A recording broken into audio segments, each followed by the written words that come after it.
हैं अगर किसी की मृत्यु समय से पहले हो जाए तो उस इंसान की आत्मा तब तक भटकते रहती है जब तक उसका इस पृथ्वी लोक पर समय पूरा नहीं होता। और जब कोई ऐसी आत्माओं को बुलाता है तो वो साथ साथ अपनी मौत को भी बुलाता है। आज की डेड फाइल्स की कहानी इसी से जुड़ी है। विवान, दक्ष और अर्णव तीनों ने पुणे के एक इंजीनियरिंग कॉलेज से इंजीनियरिंग की पढ़ाई कंप्लीट की थी। कॉलेज खत्म हुए एक ही महीना हुआ था कि विवान ने अर्णव और दक्ष से मिलने का प्लान बनाया। दार्जिलिंग में विवान सूरत का रहने वाला था और अर्णव और दक्ष मुंबई के। एक हफ्ते बाद रात में दक्ष और अर्णव ने मुंबई से फ्लाइट पकड़ी और दार्जिलिंग पहुंचे, और इधर विवान भी सूरत से फ्लाइट पकड़ के दार्जिलिंग पहुंचा। तीनों ने होटल के कमरे बुक किए और होटल में जाते ही तीनों रूम में बैठकर बातें करने लगे। बातें करते करते रात के 11 बज चुके थे। फिर विवान ने खाना ऑर्डर किया और रूम के लाइट्स बुझाकर मोमबत्तियां जलाई और बैग से प्लैंचेट बोर्ड निकाला और कहने लगा, याद आया कुछ? विवान के ये कहते ही अर्णव ने कहा, कॉलेज के 4 सालों में कभी कोई आत्मा नहीं आई तो आज क्या खाक आएगी? और इस पर विवान ने कहा, अरे यार ट्राई तो करते हैं ना। इस बार एक काम करते हैं, माही जो 2 महीने से गायब है, पता करते हैं ना माही जिंदा है या नहीं। माही की आत्मा को बुलाते हैं। चल स्टार्ट करते हैं। तीनों ने प्लानचेट करना शुरू ही किया था कि तभी अचानक टेबल पे रखा कांच का ग्लास हिलने लगा और हिलते हिलते जमीन पे जा गिरा। और फिर अचानक तेज हवाएं चलने लगी और सारी मोमबत्तियां बुझ गई। और फिर अर्णव और दक्ष के साथ बैठा विवान अचानक गुर्राने लगा और गुर्राते गुर्राते पहले दक्ष और फिर अर्णव की तरफ देखने लगा। दक्ष और अर्णव दोनों डर से कांपने लगे। तभी विवान ने एक अलग आवाज में कहा, दक्ष और अर्णव, तुम तो मुझे मरने के बाद भी याद कर रहे हो। ये कहकर विवान जोर जोर से हंसने लगा और हंसते हुए कहता है, तुम लोग इतने से मजाक में डर गए? कोई भूत नहीं आया, खिड़की खुली है, हवा से गिरा है सब। ये सुनकर अर्णव और दक्ष के जान में जान आई और विवान ने कहा, चलो बहुत हुआ मजाक, अब खाना खाते हैं। विवान के ये कहते ही पीछे से एक आवाज आई, खाओ खाओ, जी भर के खाओ, तुम लोगों की जिंदगी का ये आखिरी खाना है। दक्ष और अर्णव गुस्से से विवान को देखने लगे। तभी फिर एक आवाज आई, उसे क्या देख रहा है? मैं इधर हूँ, खिड़की के पास। और फिर अचानक रूम के लाइट्स एक अजीब तरह की आवाज करने लगे और ऑन ऑफ होने लगे। और इसी बीच दक्ष को खिड़की के पास एक परछाई नजर आई। दक्ष ये देख जोर से चीखा और फिर एक एक करके सारे लाइट्स फूटने लगे और टेबल पर रखी पानी की केटल में पानी अपने आप उबलने लगा और उबलते उबलते गर्म पानी उछलकर दक्ष के चेहरे पर आ गिरा। दक्ष दर्द से चीखने लगा और फिर अर्णव अपने आप हवा में ऊपर की ओर उठने लगा और ऊपर जाते ही एक झटके से नीचे आके गिरा, जैसे मानो किसी ने उसे जोर से पटका हो। अर्णव, विवान और दक्ष तीनों ये सब देखकर जोर से चिल्लाने लगे कि तभी अचानक सब कुछ शांत हो गया। जिस कमरे में अभी कुछ देर पहले इतना शोर था, वहां अचानक से इतनी शांति थी कि तीनों एक दूसरे की सांसें तक सुन पा रहे थे।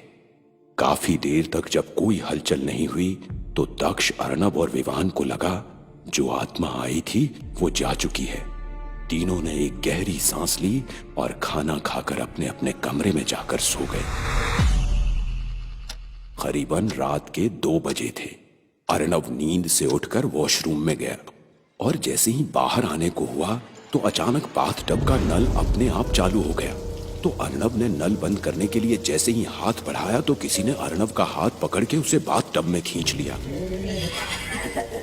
और अर्णव बाथटब में जाके गिरा और अचानक बाथटब तेजी से भरने लगा और अर्णव उसमें डूबने लगा। तभी अर्णव को उसके सामने एक लड़की नजर आई जो अर्णव को खड़े खड़े घूर रही थी। अर्णव बाथटब से उठने की कोशिश कर रहा था, लेकिन अर्णव को ऐसा लग रहा था मानो जैसे कोई उसे जबरदस्ती बाथटब में खींचे जा रहा है। फिर अर्णव पूरी ताकत के साथ जोर लगा के उठा तो वो इस भयानक सपने से बाहर आया। पर सोचने वाली बात ये थी कि अगर ये सपना था तो अर्णव का बदन पूरा गीला कैसे हुआ? ये सवाल अर्णव के मन में चल रहा था।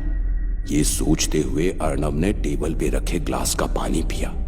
अर्नब की हालत इस वक्त ऐसी थी जैसे मानो उसके चमड़ी के अंदर चींटियां रेंग रही हो।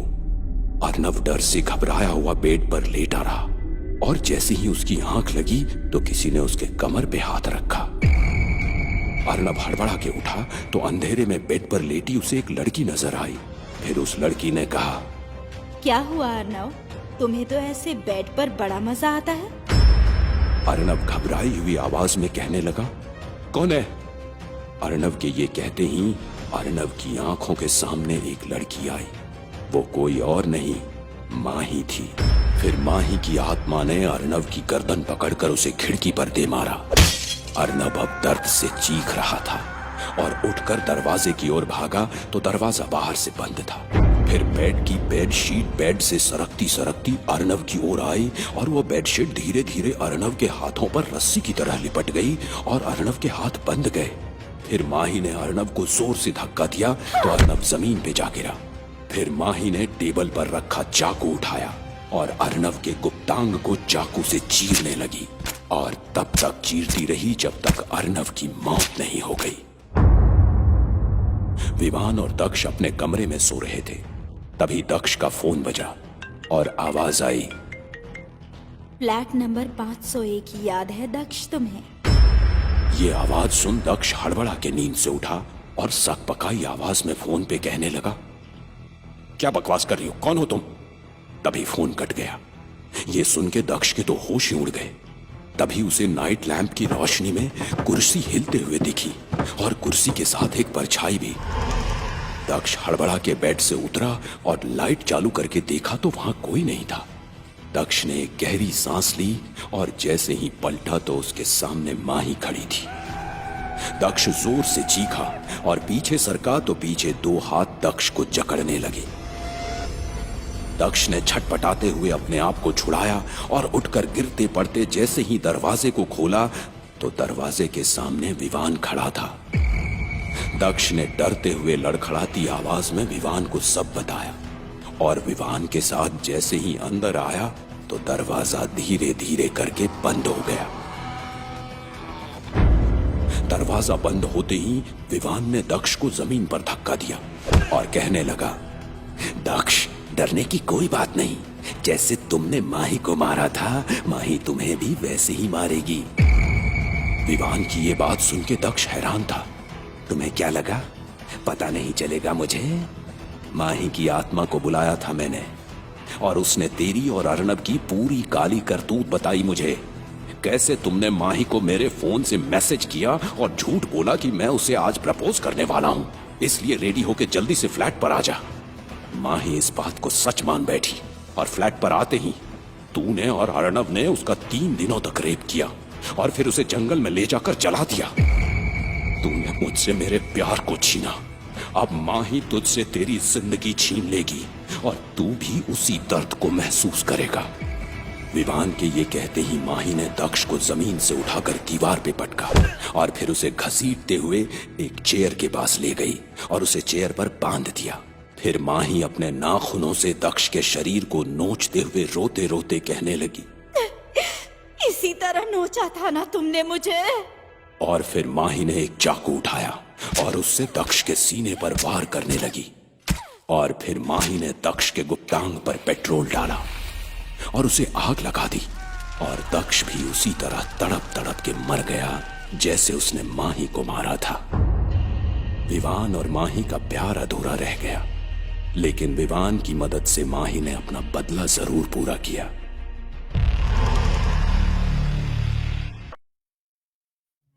बेरोजगारी और नाकामयाबी अगर बाद शनिवार आया और आज से 2 दिन तक दोनों की ही छुट्टी थी।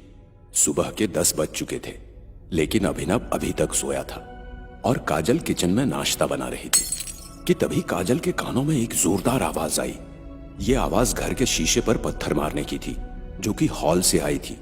ये सुन काजल लंबे लंबे कदमों से किचन से हॉल की तरफ बढ़ी तो देखा खिड़की का कांच टूटा हुआ था, लेकिन वहां कोई भी नहीं था। काजल इधर उधर झांक कर देख ही रही थी कि तभी किसी ने एक बार फिर जोरदार पत्थर फेंक के खिड़की पर मारा और लगातार पत्थर मारे ही जा रहा था कि उतने में ही काजल के कानों में एक आवाज आई, आंटी, आंटी आप मुझे ढूंढ रही हो ना? ये आवाज काजल के पीछे से आई थी। काजल ने मुड़ के देखा तो उसके ठीक पीछे एक 10 साल का लड़का खड़ा था। काजल के पीछे पलटते ही वो सीधा सीढ़ियों से ऊपर की ओर भागा। काजल भी उस लड़के के पीछे चिल्लाते हुए भागी। ए, रुक जा लड़के, वरना मैं तेरी टांगे तोड़ दूंगी। काजल के ऊपर पहुंचते ही वो लड़का अचानक कहीं गायब हो गया और कुछ ही देर बाद हॉल में रखा टीवी ऑन हो गया। काजल टीवी को अपने आप ऑन होते देखकर घबरा गई और काजल डरते डरते टीवी के पास आई तो टीवी के अंदर वही लड़का खड़ा था और कह रहा था, आंटी, आंटी मैं यहाँ हूँ। ये कहते कहते उस लड़के ने टीवी के अंदर से पैर बाहर निकाला और काजल की ओर बढ़ने लगा। ये देख काजल डर से चीखते हुए सीढ़ियों से ऊपर की ओर भागी। भागते भागते काजल का पैर फिसल गया। वो सीढ़ियों से फिसलते फिसलते नीचे आ गिरी। काजल की चीख सुनकर अभिनव दौड़ते हुए नीचे आया तो काजल फर्श पर पड़ी थी। उसे ज्यादा चोट नहीं आई थी, पर डॉक्टर की सलाह से काजल को दवाई देकर अभिनव ने उसे बेडरूम में सुला दिया। काजल को सोए हुए मुश्किल से 1 ही घंटा हुआ था कि काजल की नींद चेहरे पर कुछ बार बार टकराने से खुल गई। काजल ने आंख खोलकर देखा तो पंखे से लटकी एक आदमी की लाश उसके चेहरे से टकरा रही थी और टकराते टकराते वो लाश एकदम से काजल के ऊपर गिर पड़ी। ये देख काजल चीखने लगी और चीखते हुए अपने ऊपर से उस लाश को धकेलते हुए उठकर जैसे ही भागने को खड़ी हुई तो धड़ाम से जमीन पर गिरी, क्योंकि काजल के पैर किसी ने रस्सी से बांधे थे। काजल जैसे तैसे रस्सी को खोलकर वहां से उठकर भागी तो वो लाश भी काजल के पीछे भागने लगी। काजल भागकर सीधा बेडरूम से बाहर आई और बेडरूम का दरवाजा बाहर से बंद कर दिया। काजल की चीख सुनकर अभिनव भी वहां आ गया और दोनों ने देखा कि दरवाजा कोई जोर जोर से पीट रहा है और फिर दरवाजे को चीरते हुए एक हाथ बाहर आया। दोनों ये देखकर चीखते चिल्लाते सीढ़ियों से भागते हुए नीचे आए तो दोनों ने देखा कि उनकी आंखों के सामने एक आदमी और औरत जोर जोर से झगड़ रहे हैं और झगड़ते झगड़ते उस आदमी ने टेबल पर रखा चाकू उठाया और उस औरत के सीने से आर पार कर दिया। वो औरत तड़प तड़प के मर गई। ये देख अभिनव और काजल जोर से चिल्लाए तो पीछे से एक आवाज आई, मम्मी पापा झगड़ा कर रहे हैं, आवाज मत करो। ये वही बच्चा था जो आज सुबह से काजल को परेशान कर रहा था और उसके तुरंत बाद ही अभिनव को उस लड़के ने जोर से धक्का दिया और अभिनव सोफे से टकराकर हड्डियों के कंकाल पर जा गिरा। ये देख अभिनव जोर से चीखता हुआ एक झटके से वहां से उठा तो फिर एक बार पीछे से उसे किसी ने धक्का दिया और अभिनव फिर से जमीन पर गिर पड़ा। ये धक्का देने वाला वही आदमी था जो कुछ देर पहले एक औरत से झगड़ रहा था। इस बार अभिनव चाह कर भी अपनी जगह से हिल नहीं पा रहा था और फिर वो आदमी अभिनव के छाती पर बैठ गया और फिर स्क्रू ड्राइवर से एक एक करके उसकी दोनों आंखें फोड़ने लगा। फिर उसने एक बोतल उठाई जिस पर पॉइजन लिखा था। उसने जबरदस्ती पॉइजन अभिनव को पिलाया और फिर अभिनव को जमीन से घसीटते हुए किचन में ले गया और उसे कुर्सी से बांध के धीरे धीरे उसके शरीर पर पेट्रोल डालने लगा। अभिनव पूरी तरह से पेट्रोल में भीग चुका था कि तभी किसी ने एक जलती माचिस की तीली अभिनव के ऊपर डाल दी और अभिनव धू धू करके जलने लगा और जलते जलते जमीन पर गिर पड़ा और इसी के साथ अभिनव की मौत हो गई। ये देखकर काजल चिल्लाती हुई बिलख बिलख कर रोने लगी और अपनी जान बचाकर इधर उधर भागने लगी, लेकिन घर के सारे दरवाजे बाहर से बंद थे। तभी अभिनव का जला हुआ शरीर उठकर काजल की तरफ बढ़ा। ये देख काजल जोर से चीखी और अपनी आंख बंद कर ली और जब आंख खोली तो उसके ठीक सामने एक बच्चा, आदमी और औरत खड़े थे और उसे घूर रहे थे। ये सब देख काजल फिर से भागी तो कोई उसके गले में रस्सी डालकर उसका गला घोटने लगा। काजल तिल मिलाते हुए अपना गला छुड़ा रही थी कि तभी किसी ने उसका पैर पकड़कर उसे जमीन पर गिरा दिया। काजल उठ पाती उससे पहले ही छत पर घूमता हुआ सीलिंग फैन उसके ऊपर जोर से गिरा। अब तक काजल को अच्छी खासी चोटें लग चुकी थी कि तभी वो आदमी जख्मी काजल को बाल पकड़ के खींचते हुए सीढ़ियों से ऊपर ले जाने लगा। उसे घसीटते हुए वो कह रहा था, मैं रितेश अपने बेटे आयुष और बीवी सीमा के साथ रहता था, लेकिन एक दिन मेरी नौकरी चली गई और उसके बाद मेरी बीवी मुझे रोज सुबह शाम बेरोजगारी और नाकामी का ताना देती थी और कहती थी कि मैं कोई काम नहीं करता। फिर मैंने एक दिन ऐसा काम किया कि अपनी बीवी को बहुत तड़पाया और तड़पा तड़पा कर उसे मार दिया, और फिर बच्चे को भी उसी तरह तड़पा तड़पा कर मार दिया। और जब ये बात सबको पता चली तो मैंने पंखे से लटक कर अपनी जान दे दी। लेकिन अब मैं बेरोजगार बिल्कुल नहीं हूँ, क्योंकि अब मेरे पास काम है। इस घर में रहने वाले हर इंसान को तड़पा तड़पा के मारना। फिर काजल को सीढ़ियों से ऊपर ले जाकर उस आदमी ने उसे बड़ी बेरहमी से नीचे फेंक दिया। काजल खून से लथपथ अधमरी सी जमीन पर पड़ी थी। फिर उस आदमी ने काजल को जिंदा देखकर उस पर ऊपर से छलांग लगा दी और काजल के सीने पर बैठकर चाकू से उसका सीना तब तक छल्ली करता रहा जब तक कि काजल की मौत नहीं हो गई। रितेश को बेरोजगारी के तानों ने इतना परेशान कर दिया था कि मरने के बाद लोगों को मारना रितेश अब अपना काम समझने लगा था। मनुष्य का स्वभाव ही कई बार उसकी परेशानियों का कारण बन जाता है। आज की डेड फाइल्स की कहानी इसी से जुड़ी है। विराज भूत प्रेत और आत्माओं पर बिल्कुल विश्वास नहीं करता था और अपनी इस बात को साबित करने के लिए वो किसी भी हद तक जा सकता था, और उसकी यही आदत उसे बहुत भारी पड़ने वाली थी। विराज और आदि दोनों दिल्ली के एक लॉ कॉलेज से लॉ की पढ़ाई कर रहे थे। दोनों क्लासमेट के साथ साथ रूममेट भी थे और बेहद गहरे दोस्त भी। विराज नागपुर का रहने वाला था और आदि गोरखपुर का। एक दिन जब बातों की महफिल जमी तब बातों बातों में आदि ने विराज को उसके गांव गोरखपुर की एक हॉन्टेड जेल के बारे में बताया। पहले तो विराज ये बात सुन के जोर जोर से हंसा और फिर कहने लगा, अबे आदि, तू कैसी अंधविश्वासी बातें कर रहा है? ये भूत प्रेत और आत्माएं हमारे सोच में बसी हैं, बस, समझा? आदि ने विराज की इस बात पर उसे चैलेंज किया और कहा, अच्छा तू नहीं मानता तो जाके दिखा अकेले उस हॉन्टेड जेल में। विराज ने भी उस चैलेंज को एक्सेप्ट कर लिया, क्योंकि वो अपनी बात साबित करने के लिए किसी भी हद तक जा सकता था। और दोनों 2 दिन बाद गोरखपुर के लिए निकल गए। दोनों जिस दिन गोरखपुर पहुंचे उसी रात में, रात के उस प्रहर में जब सारी दुनिया सोती है और रूहानी ताकतें जागती हैं, तब दोनों छिपते छुपाते दबे कदमों से उस हॉन्टेड जेल के पास पहुंचे। और फिर विराज अकेले ही उस जेल में खिड़की से दाखिल हुआ और आदि वहीं बाहर खड़ा रहा। उसने अंदर जाते ही मोबाइल का टॉर्च ऑन किया और आगे बढ़ने लगा कि तभी उसे टॉर्च की रोशनी में एक साया तेजी से उसके सामने से गुजरते हुए दिखा। तो उसने तुरंत ही चारों तरफ टॉर्च घुमाकर देखा तो वहां कोई नहीं था। तभी विराज के ऊपर एक बिल्ली कूद पड़ी और डर के मारे विराज की चीख निकल गई। उसके हाथों से मोबाइल छूटकर जमीन पर गिर पड़ा। वो जैसे ही जमीन पर पड़ा मोबाइल उठाने को हुआ तो मोबाइल एक हड्डियों के कंकाल वाले सर में तब्दील हो गया। ये देख वो तुरंत पीछे हट गया तो किसी ने उसकी पीठ पर कोई लकड़ी जैसी चीज टिकाई। विराज डरते डरते पीछे पलटा तो उसने देखा एक बंदूक 2 कटे हुए हाथों में हवा में लटकी हुई है और उसका निशाना विराज ही था।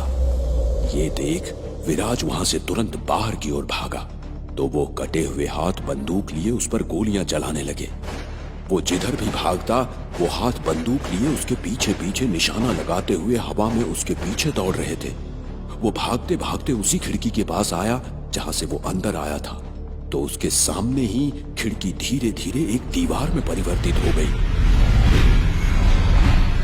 ये सब देखकर विराज को अब डर, खौफ और चिंता एक साथ महसूस होने लगी थी। वो समझ चुका था कि यहाँ आना उसकी जिंदगी की सबसे बड़ी गलती है। विराज यहाँ से बाहर निकलने के लिए जिस भी खिड़की की तरफ दौड़ता और दरवाजे की ओर जाता वो खिड़की दरवाजे दीवार में परिवर्तित हो जाते। वो थक चुका था, हार चुका था और वो अब अपने आप को डर के समंदर में डूबा हुआ महसूस कर रहा था और वहीं पर बैठ गया। विराज बैठे बैठे बस सुबह होने का इंतजार कर रहा था कि तभी अचानक जिस जगह पर वो बैठा था उस जगह पर दरार पड़ने लगी और धंसती हुई जमीन में से एक हाथ बाहर आया। जिसने उसे जमीन के अंदर खींच लिया। वो जेल के दूसरे हिस्से में जा पहुंचा तो उसने देखा कि सालों से बंद पड़ी जेल की लाइटें एक अजीब सी आवाज करते हुए एक एक करके ऑन हो रही हैं। और फिर उस लाइट की रोशनी में विराज ने देखा कि कई सारे कैदी रस्सियों से बंधे हैं और उन्हें कुछ अंग्रेज सिपाही चाबुक से बड़ी बेरहमी से मारे जा रहे हैं। और वो कैदी मार खाते खाते जोर जोर से दर्द में चीखते हुए बस एक ही नारा लगा रहे हैं, वंदे मातरम, वंदे मातरम, वंदे मातरम। ये सब देखकर साफ अंदाजा लगाया जा सकता था कि ये आजादी के पहले की घटना है। विराट चुपचाप खड़े इस दर्दनाक मंजर को देखता जा रहा था और तभी किसी ने पीछे से उसके कंधे पर हाथ रखा तो वो डरते डरते पीछे पलटा। उसने देखा कि एक कटा हुआ हाथ उसके कंधे पर था और फिर उस हाथ ने धीरे धीरे एक शरीर का रूप ले लिया और उसके सामने एक गोरा चिट्टा अंग्रेज आदमी लंबे लंबे जूते पहने हुए और साथ में उसके बदन पर जेलर की वर्दी थी। और फिर उस अंग्रेज ने विराज की गर्दन पकड़ ली और उसे हवा में ऊपर उठाते हुए कहने लगा, यू इंडियन, तुम छुप कैसे हमारी जासूसी कर रहा है? तुम्हें इसकी सजा मिलेगी। ये कहकर उस आदमी ने विराज को सैनिकों की ओर धक्का देते हुए कहा, सैनिकों, इसे भी बांध दो यहाँ रस्सी से। और उन सैनिकों ने विराज को पकड़कर वहीं बाकी कैदियों के साथ बांध दिया। और फिर वो जेलर हाथ में चाबुक लिए उसकी तरफ बढ़ा और उसे चाबुक से बड़ी बेरहमी से किसी जानवर की तरह मारने लगा। जैसे ही वो जेलर विराज को चाबुक से मारता, उसके मुंह से एक दर्दनाक चीख निकलती। चीख इतनी दर्दनाक थी कि सुनकर किसी पत्थर दिल इंसान का भी दिल पसीज जाता। पर उस जेलर पर कोई असर नहीं पड़ा और मार खाते खाते विराज बेहोश हो गया। विराज को जब होश आया तो वो जमीन पर पड़ा था। उसके शरीर के हर एक हिस्से में ऐसा दर्द हो रहा था जैसे मानो उसके शरीर के हर एक अंग को किसी ने उखाड़ फेंका हो। वो दर्द में कराहता हुआ जैसे ही उठने को हुआ तो चाह कर भी अपनी जगह से हिल नहीं पा रहा था। उसने थोड़ी और कोशिश की तो उसने देखा कि उसका एक पैर जगह से हिल ही नहीं रहा है। ये देख उसने जैसे ही अपने पैर को हाथ लगाया तो उसने देखा उसका एक पैर आधा कटा हुआ उसके पैर में ही लटका है। ये देख विराज दर्द और पैर खोने के गम में जोर जोर से चीखते हुए रोने लगा। तभी उसके कानों में एक आवाज आई। ये आवाज एक कुर्सी की थी जो अपने आप सरकती हुई विराज की ओर आ रही थी। और जैसे ही वो कुर्सी आकर विराज पर गिरने को हुई तो अचानक हवा में रुक गई और विराज के पैर की ओर मुड़कर वो कुर्सी उसके कटे हुए पैर पर जोर से गिरी।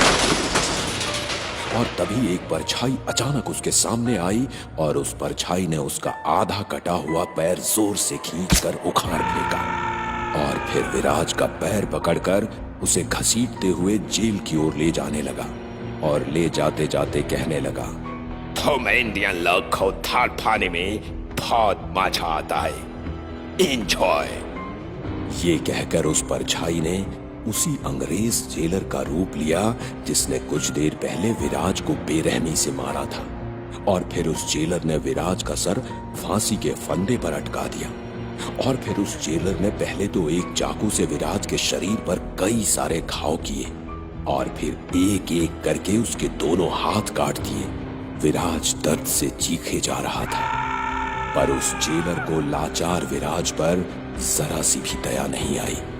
और फिर उस जेलर ने विराज के गले में लटका हुआ फांसी का फंदा खींच लिया और विराज पैर पटकते हुए तिलमिलाते एकदम अचानक शांत हो गया क्योंकि उसकी मौत हो गई थी। दूसरे दिन जब विराज हॉन्टेड जेल से वापस नहीं आया तो आदि ने ये बात अपने घर वालों को बताई तो उसके घर वालों ने उसे उस जेल का रहस्य बताया। आज से 100 साल पहले जब देश में अंग्रेजों का राज था तब एक जेलर उन सारे लोगों को कैदी बनाता था जो आजादी के लिए लड़ रहे थे और फिर उन लोगों पर बेहिसाब जुल्म ढाता था और बाद में बड़ी बेरहमी से उनको मार देता। और इसलिए एक रात जब वो जेलर उस जेल में था तब कुछ स्वतंत्रता सेनानियों ने उस जेल में आग लगा दी और वो जेलर वहीं जलकर मर गया। और तब से उस जेलर का भूत आज भी उस जेल में भटकता है। कहते हैं उस जेलर ने अपने साथ साथ कई इंडियन आत्माओं को भी कैद कर रखा है, और गलती से कोई वहां चला जाता है तो वो उसे तड़पा तड़पा के बड़ी बेरहमी से मार देता है। विराज ने चैलेंज की वजह से अपनी जान गंवा दी, और विराज की अपनी बात साबित करने वाली आदत ने विराज की जान ले ली।